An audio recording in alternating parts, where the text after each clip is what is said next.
सभी को नमस्कार। स्वागत है एक बार फिर से अपने YouTube channel target with S के राजपूत में। दोस्तों, जैसा कि आप जानते हैं, हम लोग आज बात करने वाले हैं UP triple S C video re exam 2023 को लेकर घटना चक्र टो series number 2 GK plus Hindi दोनों की सीरीज चल रही है। तो सीरीज का दूसरी सीरीज है। तो देखते हैं, देर ना करते हुए, फालतू की बातें ना करते हुए हम लोग सीधे क्वेश्चन की तरफ चलेंगे। ये आने वाली एग्ज़ाम में, वीडियो की एग्ज़ाम में अति महत्वपूर्ण साबित होंगे। तो चलिए सीधे देखते हैं हम लोग। पहला क्वेश्चन अपना प्रैक्टिस सेट 2 है और सबसे पहले हिंदी का प्रैक्टिस सेट है, इसके बाद में जीके का आएगा। तो देखते हैं, पहला क्वेश्चन है हमारा, वह स्वतः ही जान जाएगा मैं वह सर्वनाम है। तो वह सर्वनाम क्या है? तो वह सर्वनाम होगा निजवाचक सर्वनाम। ऑप्शन बी सही है। अगला क्वेश्चन है कि जब कोई सरकारी पत्र, कार्यालय, ज्ञापन एक साथ अनेक प्रेषितों को भेजा जा रहा हो तब उसे क्या कहा जाता है? जब कोई सरकारी पत्र, कार्यालय, ज्ञापन से अनेक, तो जो यानी कि जो सरकारी कार्य के लिए भेजा जाता है, सरकारी पत्र होता है, जिसको दो प्रकार के पत्र यानी कि सरकारी और अर्ध सरकारी। ठीक है, जो सरकारी पत्र होता है उसे हम लोग क्या कहते हैं? सरकारी कार्यालयों के द्वारा भेजा जाता है, वो होता है सरकारी पत्र, जिसे कहते हैं हम लोग परिपत्र। ऑप्शन डी सही है। और जो अर्ध सरकारी होता है वो अपने लेवल के अधिकारी के रूप में, अपने बराबर के अधिकारियों को भेजा जाता है।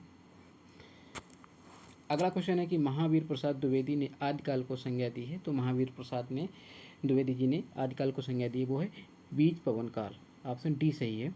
अगला क्वेश्चन है कि निम्न शब्दों में प्रतिनित्य एक वचन प्रयोग में होने वाला कौन सा शब्द है? तो एक वचन में होने वाला है हमारा ऑप्शन होगा हस्ताक्षर। ऑप्शन सी सही है। ये जनता और पानी, आकाश, ये सब किसमें होंगे? जनता, पानी, आकाश, तेल, सोना, चांदी, तांबा, ये सब एक वचन में आते हैं। ठीक है। अगला क्वेश्चन आएगा हमारा कि हिंदी स्वरों का वर्गीकरण जब जीव के आधार पर किया जाता है तो निम्नलिखित में से कौन सा भेद इसके अंतर्गत नहीं आएगा? जब जीव के आधार पर किया जाएगा तो कौन सा भेद इसके अंतर्गत नहीं आएगा? वो आएगा पश्च स्वर, सॉरी विव्रत स्वर। ऑप्शन डी सही है। अगला क्वेश्चन है हमारा, निम्नलिखित में से कौन सा शब्द वर्तनी की दृष्टि से गलत है? तो गलत कौन सा है? पांचवा ये सही है, गांधी, बांस, ये आँख, ये गलत है, इस पर चंद्रबिंदी नहीं लगी है। तो ऑप्शन हमारा डी सही है। अगला क्वेश्चन आएगा कि वर्तनी की दृष्टि से निम्न दिए गए विकल्पों में से अशुद्ध विकल्प छांटिए। तो अशुद्ध विकल्प क्या है? तो अशुद्ध विकल्प होगा इसमें महीना, ये भी सही है, पूजनी, ये भी सही है, व्यंग, व्यंग ऐसे लिखा जाता है, व्यंग्य, ये गलत लिखा है, व्यंग्य इस तरह से लिखा जाता है, व्यंग। अगला क्वेश्चन है कि स्वार्थ में निम्नलिखित में से कौन सी संधि है? स्वार्थ में कौन सी संधि है? तो स्वार्थ में होगी हमारी दीर्घ संधि, स्वधन अर्थ, स्वधन अर्थ, ये हमारी दीर्घ संधि होगी।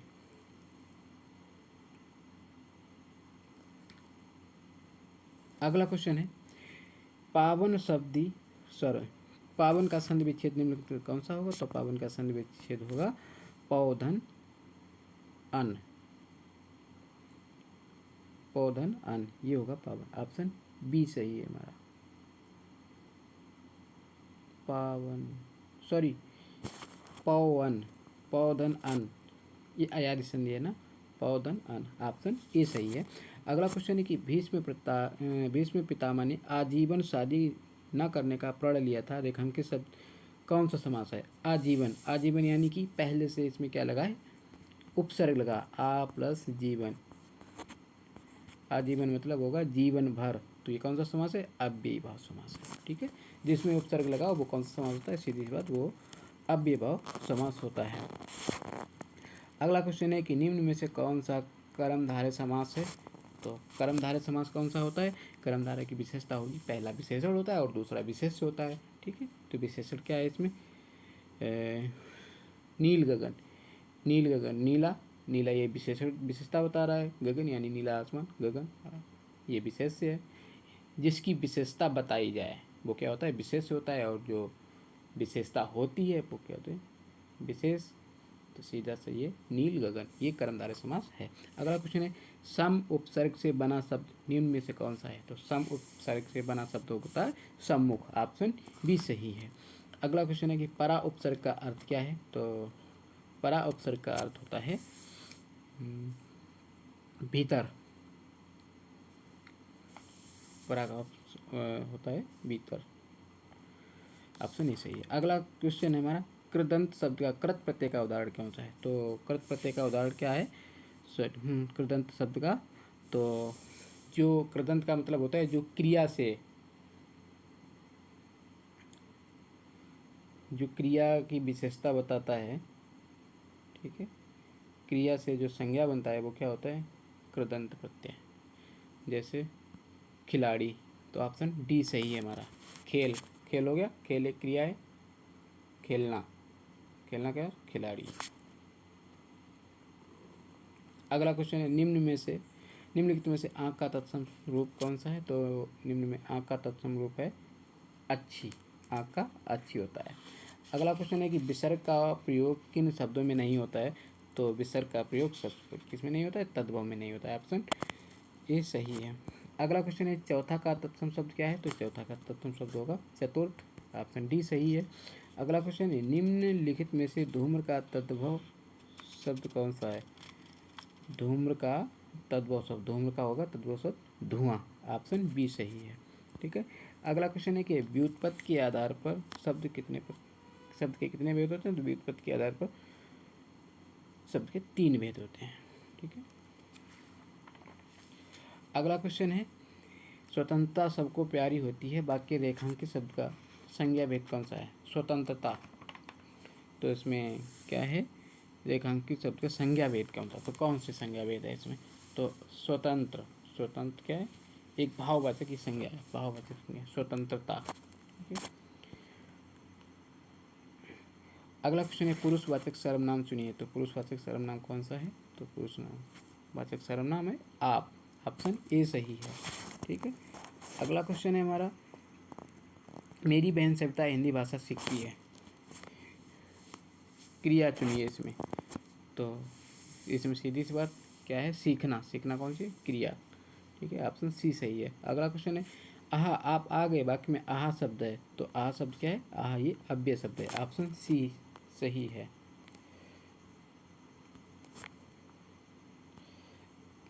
अगला क्वेश्चन है सीता सखियों सहित पुष्प वाटिका गई, वाक्य में रेखांकित अव्यय प्रयोग निम्नलिखित में से किस भेद का उदाहरण है? सखियों सहित, तो सखियों सहित ये कौन सा है? तो ये संबंध बोधक है, ऑप्शन सी सही है, संबंध बोधक वाक्य का उदाहरण है।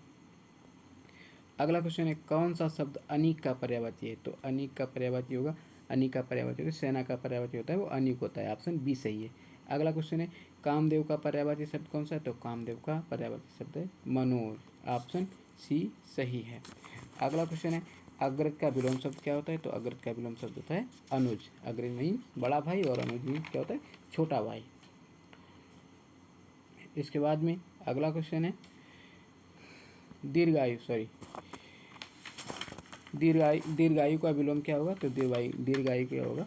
अल्पायु, दीर्घायु यानी कि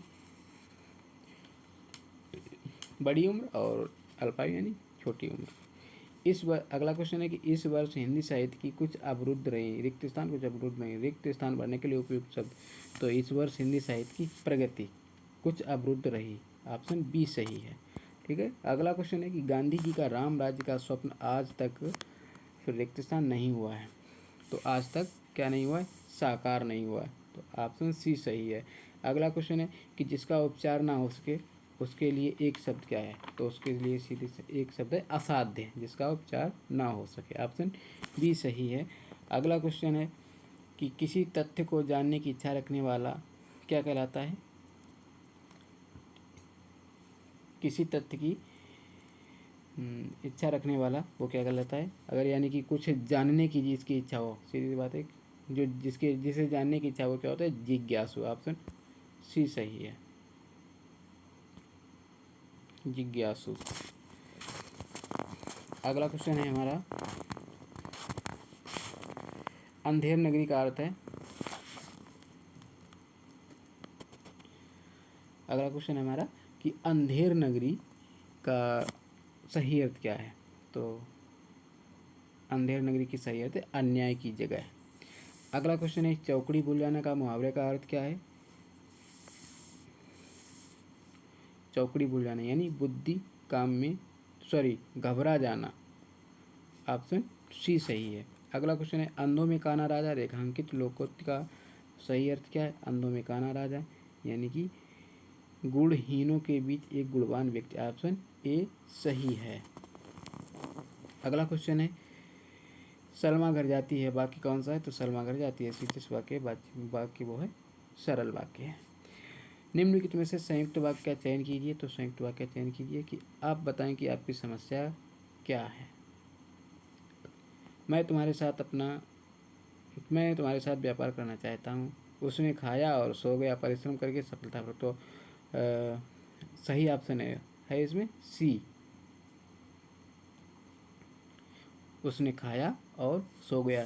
तो ये संयुक्त वाक्य इसमें क्या होता है? ये दो या दो से अधिक साधारण वाक्यों से जुड़े रहते हैं, और जैसे इनमें आता है कि जैसे किंतु, परंतु या आदि से ये जुड़े रहते हैं। किससे जुड़े? किंतु, परंतु और पर आदि से जुड़े रहते हैं। ये क्या होते हैं? संयुक्त वाक्य। अगला क्वेश्चन है, सही विकल्प का चयन करें जो शुद्ध वाक्य है। शुद्ध वाक्य क्या है? तुम तुम्हारा काम करो, ये नहीं, अशुद्ध हो गया। तुम का काम करो, ये भी।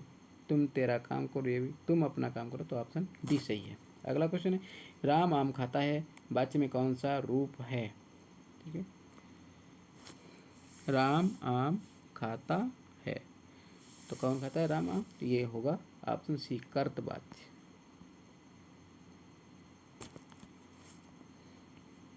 कौन सा होगा? कर्तवाच्य।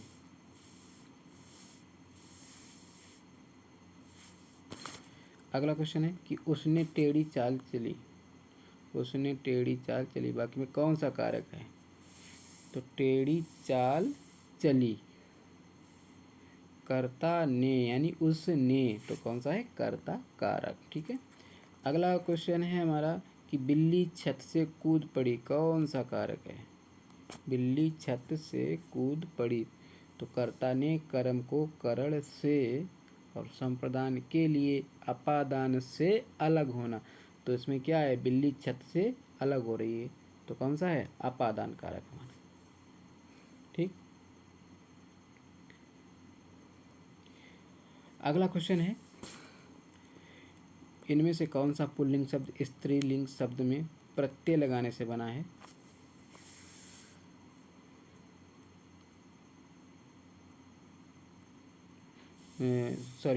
कौन सा, इनमें से कौन सा पुल्लिंग शब्द स्त्रीलिंग शब्द में प्रत्यय लगाने से बना है? तो इसमें भेड़ है, इसमें आ प्रत्यय लगा दिया है, तो वो कौन सा बन गया? भेड़ा, पुल्लिंग बन गया। ठीक है। अगला क्वेश्चन है, निम्न इनमें स्त्रीलिंग शब्द कौन सा है? तो स्त्रीलिंग शब्द कौन सा है? पर्वत, ये पुल्लिंग है, पर्वत पुल्लिंग है। मोती, ख्याति, मोती, पत्थर,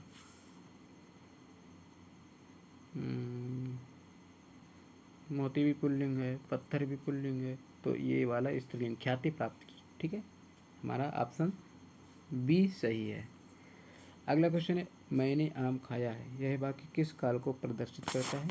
तो मैंने आम खाया है,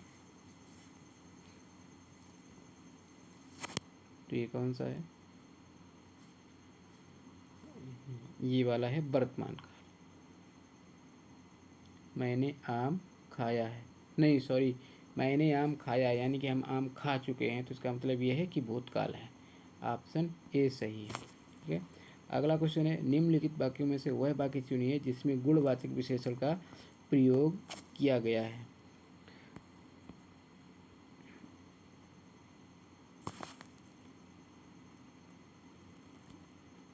गुणवाचक विशेषण का प्रयोग किया गया है, तो कौन सा है?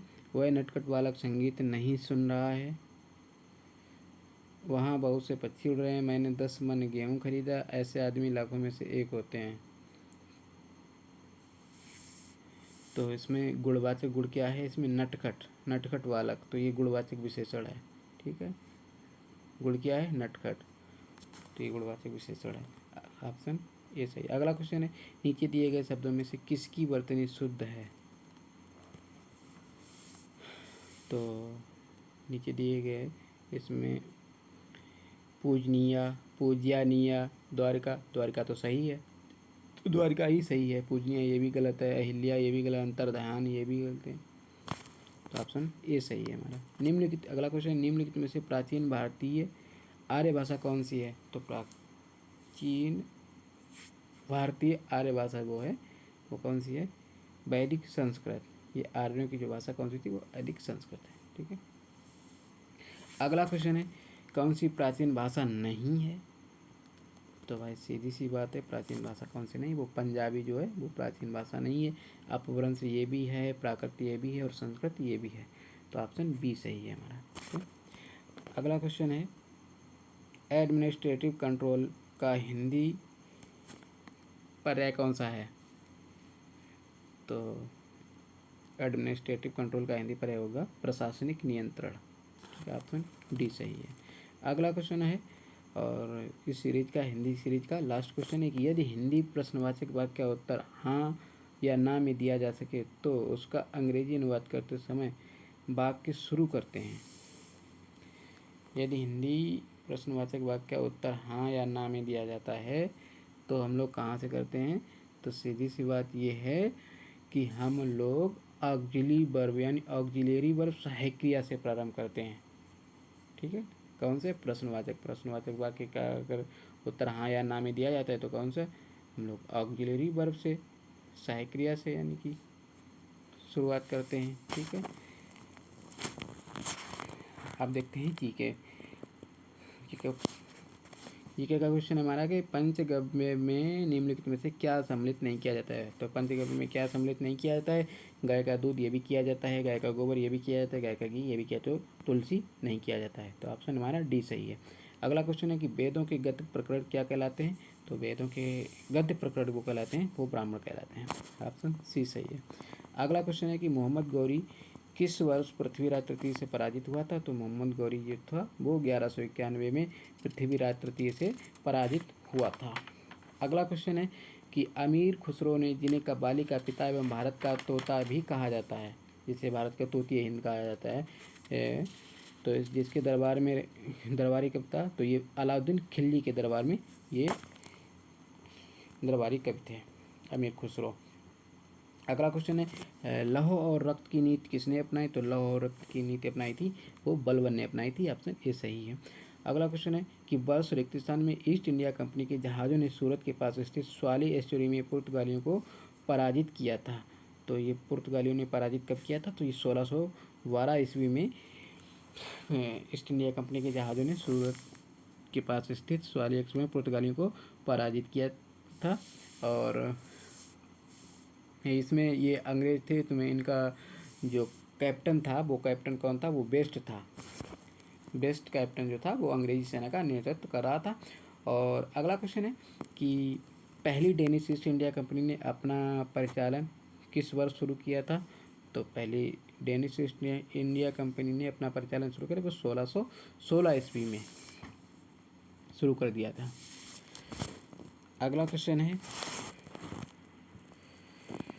श्रीरंगपट्टनम का ऐतिहासिक शहर, जिसे टीपू सुल्तान और उसके पिता हैदर अली की कब्रों का घर माना जाता है, वह निम्नलिखित में से किस शहर में है?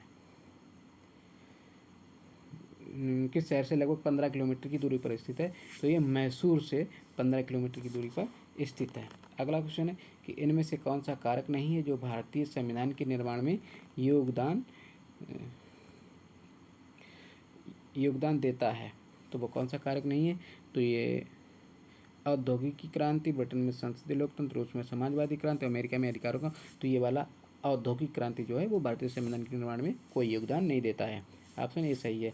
अगला क्वेश्चन है कि भारतीय संविधान का निम्नलिखित में से कौन सा अनुच्छेद विधिक समता यानी कानून के सामने समानता से संबंधित है? तो समानता का अधिकार किसमें? अनुच्छेद 14 में है। ठीक है।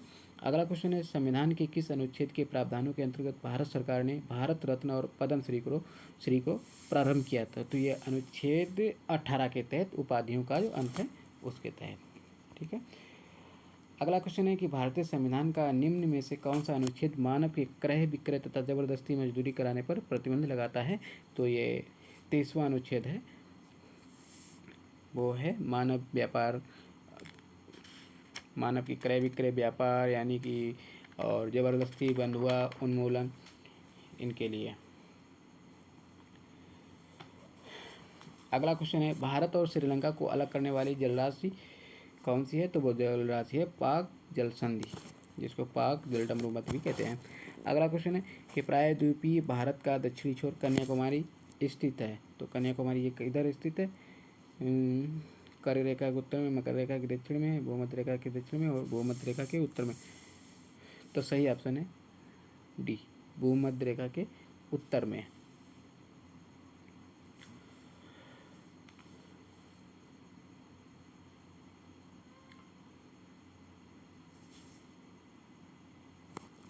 अगला क्वेश्चन है हमारा भारत के किस राज्य में कर्क रेखा ट्रॉपिक ऑफ कैंसर के अति समीप कोई शहर है? तो ये जो शहर है वो है त्रिपुरा के समीप। त्रिपुरा के समीप कौन सा शहर है? वो उदयपुर। ये त्रिपुरा का जो शहर है उदयपुर, वो कर्क रेखा के समीप स्थित है।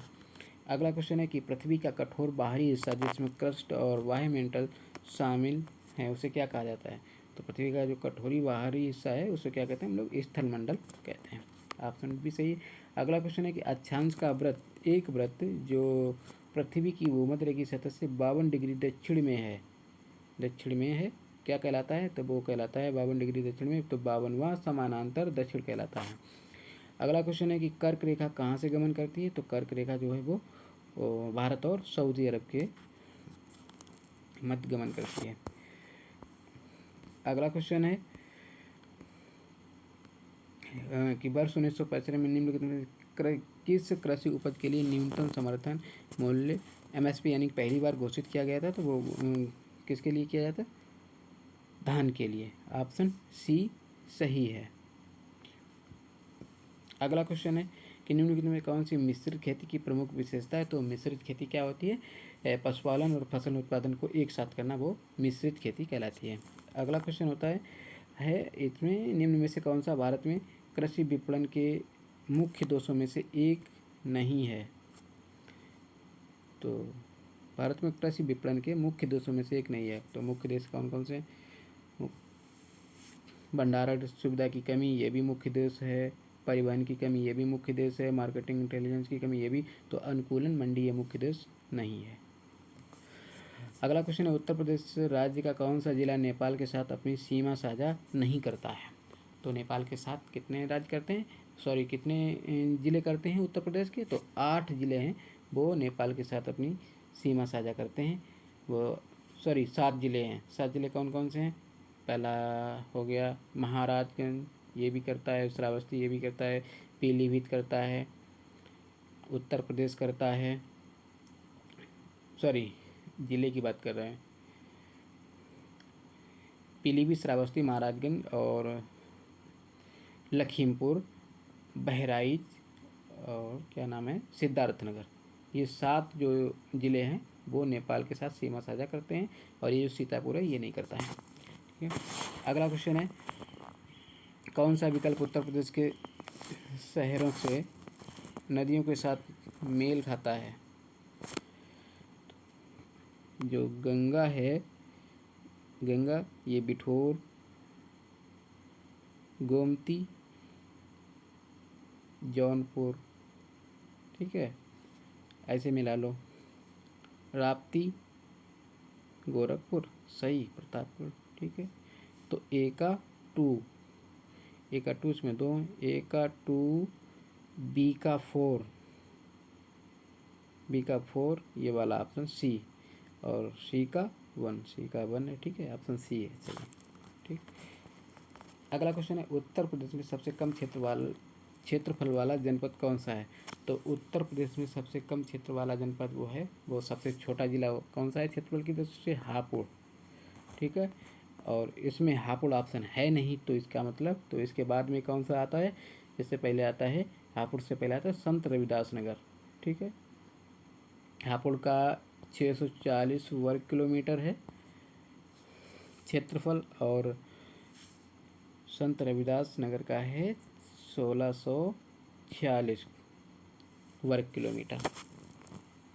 अगला क्वेश्चन है उत्तर प्रदेश के निम्न में से कौन से जिले की सीमा मध्य प्रदेश के साथ साझा नहीं करती है। तो मध्य प्रदेश के साथ साझा कौन नहीं करता है, इलाहाबाद ये भी करता है, इटावा ये भी करता है, मिर्ज़ापुर ये भी करता है, तो अलीगढ़ ये नहीं करता है, तो ऑप्शन हमारा डी सही है, ठीक। अगला क्वेश्चन है उत्तर प्रदेश की प्रमुख व्यावसायिक फसल क्या है। तो उत्तर प्रदेश की प्रमुख व्यावसायिक फसल है गन्ना, जो वाणिज्यिक फसल है वो कौन सी, गन्ना है, ठीक है। अगला क्वेश्चन है कि उत्तर प्रदेश का बीज प्रमाणीकरण ब्यूरो कहाँ स्थित है। बीज प्रमाणीकरण ब्यूरो वो है लखनऊ में, यानी कि आलमबाग लखनऊ में स्थित है। अगला क्वेश्चन है कि उत्तर प्रदेश में भारतीय वाणिज्य एवं उद्यान मंडल एसोचैम यूपी की स्थापना किस वर्ष की गई। तो ये 1994 में की गई थी। अगला क्वेश्चन है इलेक्ट्रॉनिक संचार प्रणाली की 3 बुनियादी इकाइयाँ कौन सी हैं। तो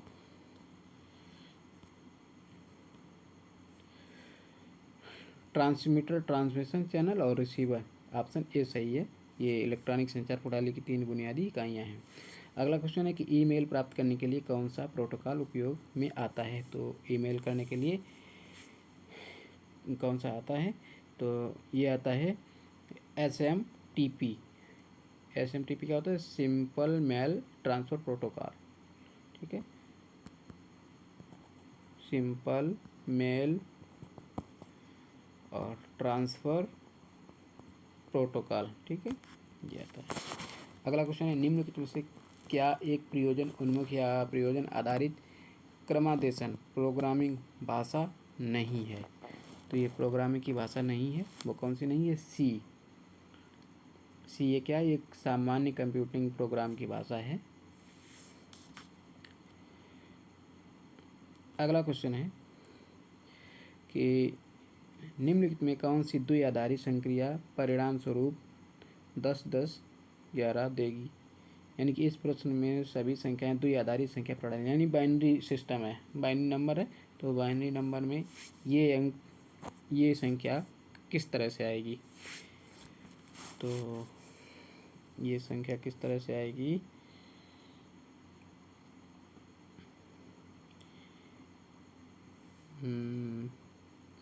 एक एक जोड़ने से एक एक आता है, 0 1 है,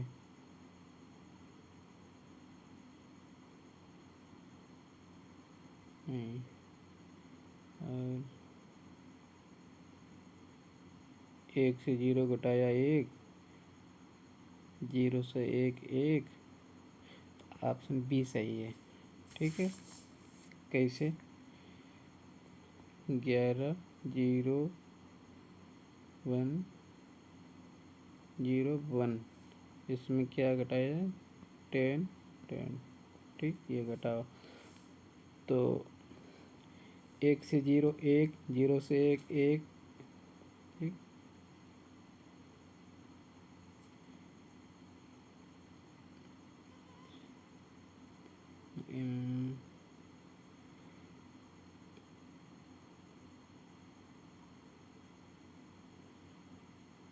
एक से 0 1 आएगा, 0 से 1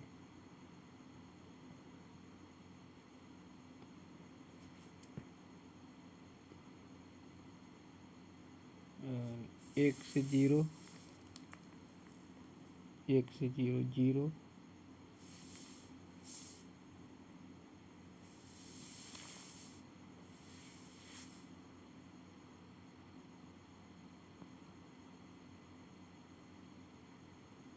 1 10। अगला क्वेश्चन है, ये वाली यही संख्या आएगी बी। निम्नलिखित में से किस द्विआधारी संक्रिया बाइनरी ऑपरेशन का परिणाम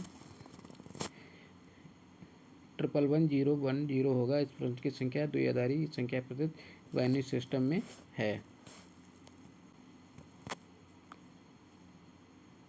तो इसका होगा 133 का होगा ऑप्शन हमारा ये वाला 01 ऑप्शन बी।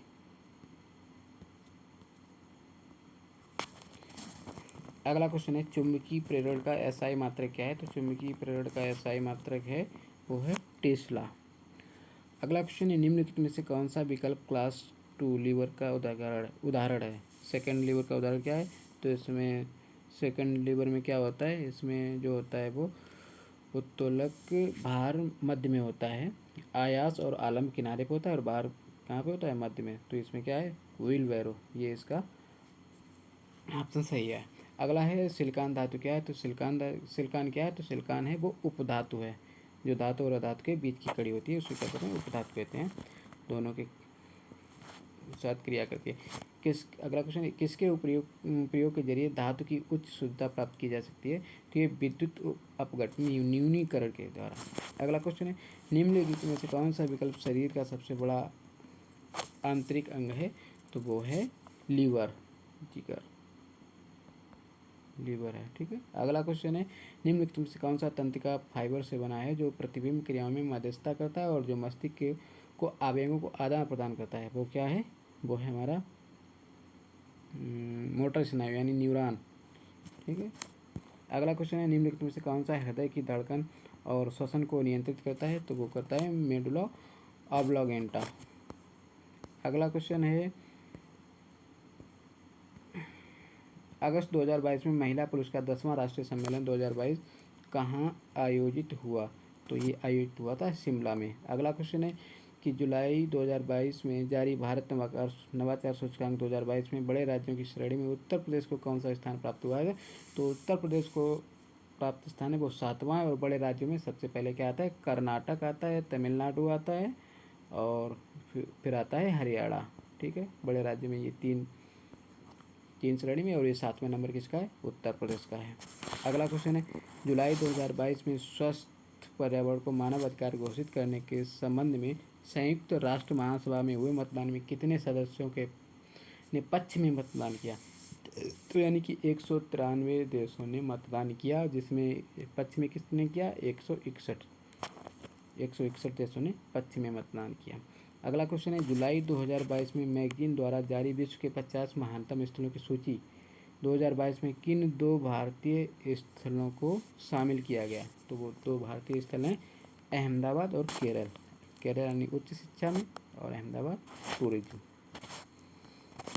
अगला क्वेश्चन है कि अगस्त 2022 में संपन्न प्रो कबड्डी लीग सत्र 2022 सीजन 9 की नीलामी में बिकने वाले सबसे महंगे खिलाड़ी का क्या नाम है? तो वो सबसे महंगे खिलाड़ी हैं पवन सेहरावत। ये कितने के बिके थे? ये 2,26,00,000 के बिके थे। ठीक है। अगला क्वेश्चन है अगस्त 2022 में कौन वैज्ञानिक एवं औद्योगिक अनुसंधान परिषद CSIR की पहली महिला महानिदेशक नियुक्ति की हैं? तो वो हैं नल्लाथम्बी क्लासेल्वी। अगला क्वेश्चन है कि 31वां व्यास सम्मान किसे प्रदान किया जाएगा? तो 31वां व्यास सम्मान वो है वो डॉक्टर असगर बजाहत को प्रदान किया जाएगा। हाँ, ये सम्मान उनका एक जो नाटक है महाबली, उसके लिए। अगला क्वेश्चन है कि जुलाई 2022 में केंद्र सरकार ने न्यूनतम समर्थन मूल्य MSP को और अधिक पारदर्शी और प्रभावी बनाने हेतु किसकी अध्यक्षता में एक समिति का गठन किया है? तो ये संजय अग्रवाल की अध्यक्षता में एक समिति का गठन किया गया MSP के तहत। अगला क्वेश्चन है कि वर्ष 1962 में प्रकाशित पुस्तक साइलेंट स्प्रिंग, जिससे विश्व के पर्यावरणीय आंदोलन को गति मिली, इसके लेखक कौन है? तो इसके लेखक हैं रेचल कार्सन। साइलेंट स्प्रिंग के लेखक कौन है? Rachel Carson. अगला क्वेश्चन और लास्ट क्वेश्चन है इस सीरीज का हमारा, नगरीकरण एवं औद्योगिकीकरण हानिकारक है। तो ये किसके लिए हानिकारक, तो ये पर्यावरण एवं पारिस्थितिकी के लिए हानिकारक है। तो ये थी आज हमारी सीरीज। दोस्तों अगर आपको हमारा वीडियो अच्छा लगा हो तो आप हमारे वीडियो को लाइक करें, शेयर करें, चैनल को सब्सक्राइब कर लें और बेल आइकन अवश्य दबा दें, जिससे कि हमारे आने वाले वीडियो का नोटिफिकेशन आप तक पहुंच सके। ठीक है। अगर कोई भी त्रुटि हुई हो, अगर भूलवश, तो आप कमेंट बॉक्स में उसका सही आंसर दे सकते हैं। ठीक है। फिर ठीक है, थैंक यू, मिलते हैं अगले वीडियो में। तब तक के लिए धन्यवाद, शुभ रात्रि।